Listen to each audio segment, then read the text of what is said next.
बिस्मिल्लाहिर्रहमानिर्रहीम।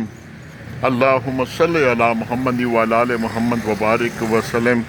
अडयाला रोड पर हूँ जी, मोटरसाइकिल का टायर पंक्चर था, पंक्चर लगवाया और गाड़ी पे नहीं हो तो दिल किया यहाँ बैठे बैठे कोई अपने समेत हर सुनने वाले को एक नसीहत आमोज़ सबक आमोज़ पैगाम ही देता चलूँ।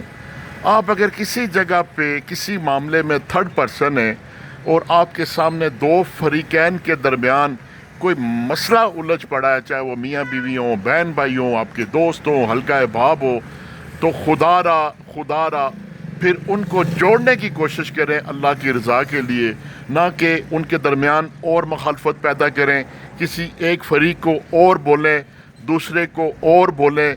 वो तो राज़ी होंगे या नहीं होंगे, लेकिन आप अपनी इस बुज़दिल हरकत से खुदा के सामने गुनहगार हो रहे हैं। अब यकीन कीजिए, हमारे माशरे में 99% मसाइल, बल्कि मियाँ बीवी में तलाक़ें, रंशें, नफ़रतें, कत्ल गारत तक बात तब पहुँच जाती है कि कोई बंदा भी सालसी करने को तैयार नहीं होता।